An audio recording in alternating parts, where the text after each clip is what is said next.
भंजनगर सहर घुमुसर माटीर इतिहास ओडिशा मानचित्र रे स्वतंत्र परिचय सृष्टि करिछि। एकदा ब्रिटिश माने भंजनगर सहर भौगोलिक अवस्थित दृष्टि एहाकु गोटे उपनिवेश भावे व्यवहार करुथिले।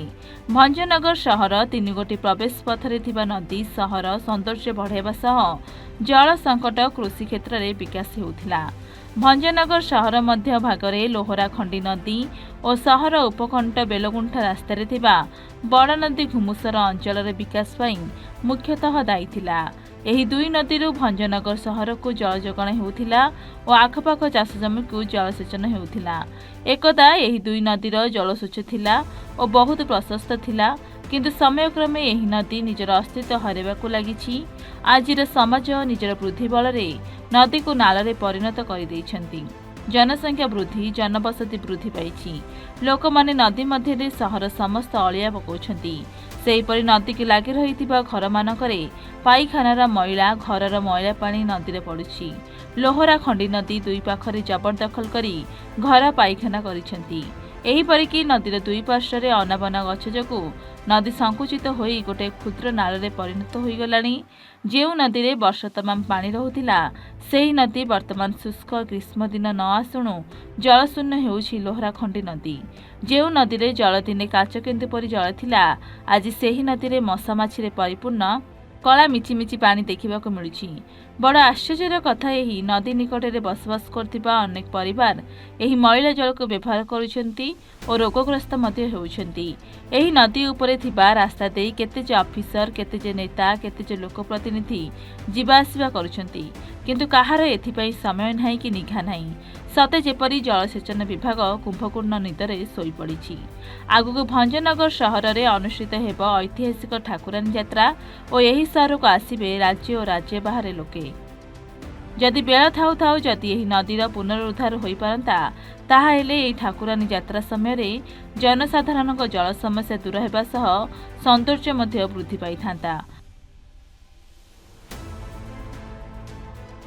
आप देखो आज्ञा घुमुसर हूँ ओडार माने पूर्वतन गोटे राज्य बोले कहले अत्युक्त हे ना।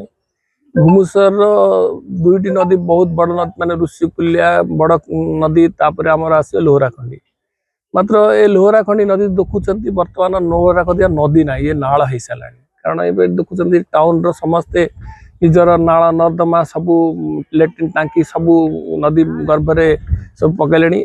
आप जो देखुं ऐतिहासिक जो यात्रा आमर माने माँ ठाकुरानी यात्रा एठू जो बाहर जाती माने से असना पानी रे जाती। मात्र किसी प्रशासन गोटे कलभट कर मात्र मोर बहुत दुख लगुच जदि नदीर जदि पुनरुद्धार न करा घुमुसर अंचल नदी अति शीघ्र लोप पाइज।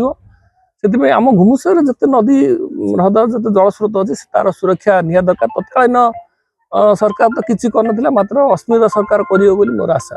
से लोहराखंडी नदीर बंचेवा निहाती आवश्यक। लोहराखंडी नदी होची भंजनगर गोटे ऐतिह्य जो नदी रे आमर भंजनगर सहरवासी निर्भर कर।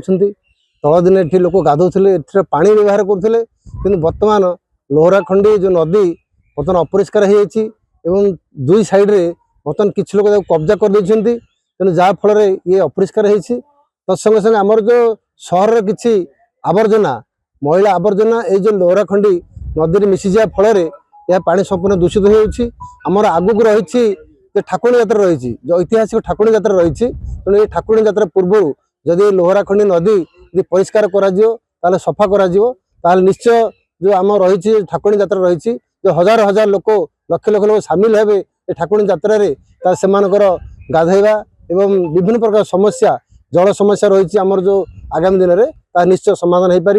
तेणु मु प्रशासन एप्रति दृष्टि देवा दरकार। तेणु तल दिन आमर यही अंचल लोक द्वारा दाबी होती लोहराखंडी जो ऐतिह्य संपन्न नदी की पारंपरिक भाव विशुद्ध रोकर जनहितकर काम ये कार्यकारी हो। भंजनगर पुरुषोत्तम महापात्र रिपोर्ट, एन ओडिशा।